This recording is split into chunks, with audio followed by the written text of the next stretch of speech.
Assalamualaikum warahmatullahi wabarakatuh. Halo teman-teman, perkenalkan saya Muhammad Ali Rizky akan memaparkan sedikit materi mata kuliah teori bilangan tentang kelipatan persekutuan kecil atau KPK.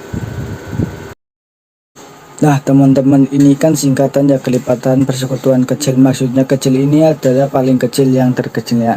Nah sebelum menonton video ini, harap teman-teman menonton video mengenai persamaan Diopantin. Sebelumnya ada FBB dan ada keterbagian, jadi itu berurutan ya. Nah baru teman-teman menonton video ini. Misalkan di sini diberikan ada suatu angka 2, kita mau cari kelipatan positifnya. 2 itu apa aja? Ada 2, 4, 6, 8, 10, 12, 14, 16 dan seterusnya. Nah di sini ada kelipatan 3 itu apa aja?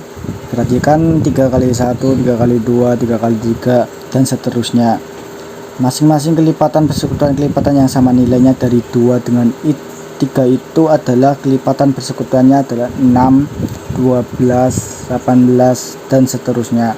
Pasti ada yang sama lagi. Nah berarti bedanya dengan FBB, kalau FBB kan terbatas ya persekutuannya faktor. Kalau kelipatan persekutuan ini bisa diteruskan secara terus menerus, hanya saja ada satu yang pasti bisa kita cari, yaitu yang paling kecil.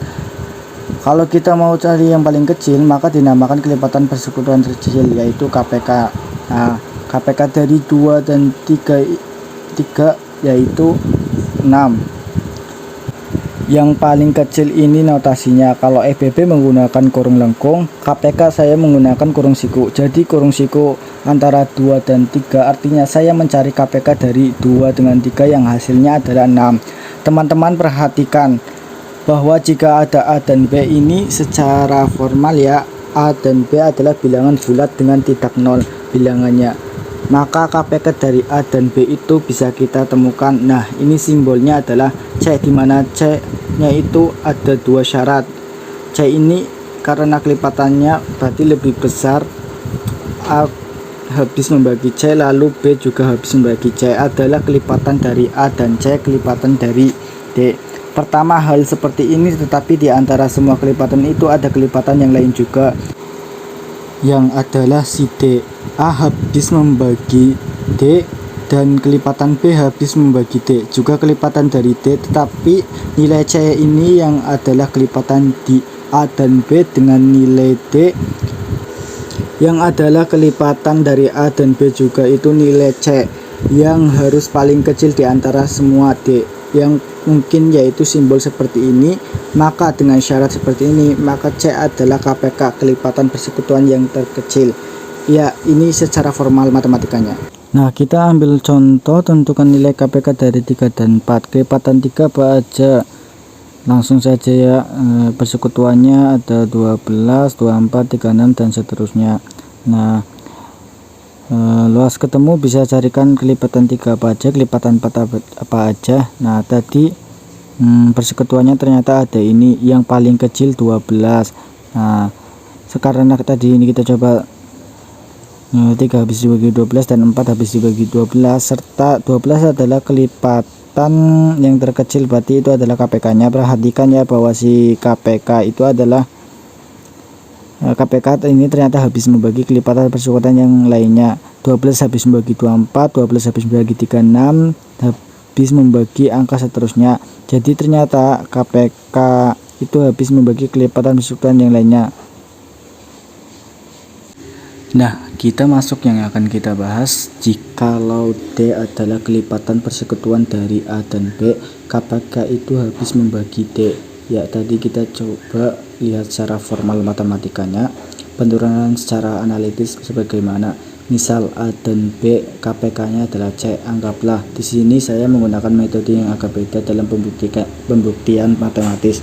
Ada pembuktian kontradiksi. Nah saya menggunakan itu. Coba ya, anggaplah C tidak habis membagi D, atau anggaplah KPK nya ini tidak habis membagi D, maka D adalah suatu angka dikalikan hasil bagi ditambah sisa. Misalkan 5 tidak habis membagi 3, 5 sama dengan 1 kali 3 tambah 2. Nah perhatikan ini, kalau KPK nya C adalah A habis membagi C dan B habis membagi C, karena C adalah kelipatan persekutuan terkecilnya dari persekutuan A dan B. Itu kan ada D, persekutuan bukan yang terkecil tapi kelipatan persekutuan yang lainnya. A habis bagi D dan B habis bagi D. Karena A habis bagi C dan A habis bagi D, ini ya, perhatikan, maka saya bisa tuliskan bahwa A habis membagi si S. Tahu dari mana? Lihat dari sini persamaan ini. A habis membagi C, A habis membagi ini, A habis membagi sebelah kiri. Nah, kalau A habis membagi sebelah kiri, A habis membagi A, dan ini habis membagi A. Maka kesimpulannya A habis membagi S. Oke, kita coba pakai yang B. B habis membagi C, B habis membagi D. B juga habis membagi ini, habis membagi si D, jadi habis dibagi B. Kesimpulannya B juga habis membagi S. Perhatikan bahwa S adalah kelipatan persekutuan dari A dan B. Nah, karena S habis membagi A, S habis membagi B. Nah, S adalah kelipatan persekutuannya. Oke, aku tuliskan di sini ya secara ulang. Perhatikan. Dari bentuk ini S itu namanya sisa yang lebih kecil daripada si C. Misalkan 5 sama dengan 3 kali 1 ditambah 2. Nah, ini 2 ini lebih kecil daripada si 3. Nah, ini makin yang namanya sisa kan yang tidak bisa bagi lagi atau bisa dikurangi lagi oleh si C ini. Jadi S ini biasanya lebih kecil dari C. Nah, padahal kita lihat ya, KPK dari AB adalah C, maka anggapan C tidak habis membagi D ini salah.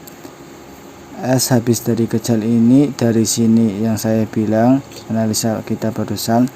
Tapi dari hasil sini S adalah kelipatan persekutuan dari A dan B. S itu persekutuan tapi bukan yang paling kecil karena KPK-nya adalah C. Nah, C itu kelipatan persekutuan yang paling kecil. Kalau S itu kelipatan persekutuan yang lainnya yang lebih besar dari C. Berarti S lebih besar dari si C. Padahal kita menganalisa S itu lebih kecil daripada C. Maka anggapan mula-mula ini itu salah. Nah, itu sebabnya. Maka karena ini anggapannya salah, kesimpulannya adalah C harus habis membagi si D, atau kesimpulannya KPK dari A dan B ini habis membagi si kelipatan persekutuan lainnya. Jadi terbukti ya. Saya mencoba menggunakan anggapan suatu awal, kita coba kontradisikan yang dapat kesimpulan yang salah, maka anggapan kita awalnya pasti salah. Dengan demikian kita dapat asumsi negatif atau negatif dari pernyataan kita yang awal tadi. Oke, kita lanjut pembahasan berikutnya. Nah, jika K lebih dari 0, maka dikalikan A dikalikan dengan B, lalu kita cari KPK-nya. Ternyata ini bisa dikeluarkan. Hati-hati, FEB itu tidak semuanya berlaku sama. Nah, teman-teman harus perhatikan bentuknya. Nah, misal A dan B sama dengan C, maka A habis C, B habis membagi C, karena C adalah kelipatan dari persekutuan dari A dan B. Nah, sekarang perhatikan dari keterbagian kalikan angka, kalikan K, kalikan K seperti ini. Berarti KC kelipatan persekutuan dari KA dan KB habis dibagi KC. KPK KA dan KB kelipatan K. Ini kan dari sini kita simpulkan KA habis bagi KC, KB habis bagi KC. Berarti KA dan KB itu kalau kita cari KPK-nya itu habis bagi KC. Nah, teman-teman perhatikan bahwa KA dan KB itu KPK-nya kelipatan K, bukan? Iya dong, kan karena ada K-nya. KPK dan KB itu suatu angka harus dikalikan K. Nah, sehingga MK habis bagi si KC. Suatu angka dikalikan K habis bagi si KC. Nah, dari hasil keterbagian sifat-sifat keterbagian ini, si M nya ini dikalikan K dikalikan C dengan sama, K nya bisa dicoret jadi M habis bagi si C. Nah, terus sini ada KA habis bagi MK dan KB habis bagi MK. Tahu dari mana? Tahu di sini. Karena KPK dari KA dan KB itu suatu angka dikalikan dengan K. Jadi MK ini KPK dari KA dan KB. MK kan namanya kelipatan dari ini dong. KA habis bagi MK, KB habis bagi MK. Maka dari sini K-nya bisa dicoret, A habis bagi M dan B habis bagi M. Maka KPK dari A dan B habis membagi M. Nah, sekarang kita lihat karena KPK A dan B adalah C habis membagi M. Kita dapat bahwa M habis membagi C, kita dapat C habis membagi M. Dan ini bisa terjadi kalau M dan C nya sama, yaitu karena 5 habis bagi 5. Nah, hanya karena itu 5 habis bagi 10 tidak habis bagi 5. Kalau ini berlaku hanya kalau angkanya sama. Apa itu M? M kembali ke yang tadi sini ya. Nah, M adalah KA kalikan KB. C nya apa? C di sini itu adalah M dikalikan dengan K. Nah, di situ ini persamaan ini bukan dari M ini ya, karena K kalikan B itu di KPK suatu M dikalikan K, suatu M sama dengan C. Nah, ini saya tuliskan ulang dari sini. KPK dengan KA dan KB sama dengan M kalikan K. Saya tuliskan di sini. Kemudian baru di sini M kalikan K, M-nya adalah dari sini. M sama dengan C. Nah, kita dapatkan bahwa di sini C-nya itu apa? C-nya dari yang kita asumsikan di awal, KPK dari A dan K dikalikan B, suatu angka K dikalikan KPK dari A dan B. Sudah terbukti ya. Oke, kita masuk ke selanjutnya.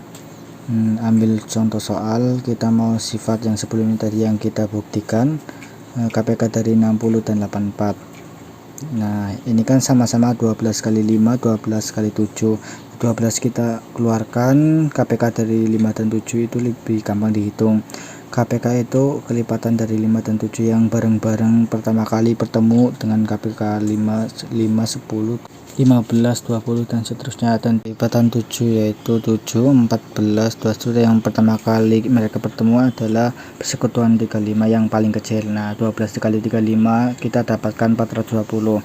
Nah, ini KPK dari 60 dan 84 yang kita akan mudahkan jika 12 nya dikeluarkan.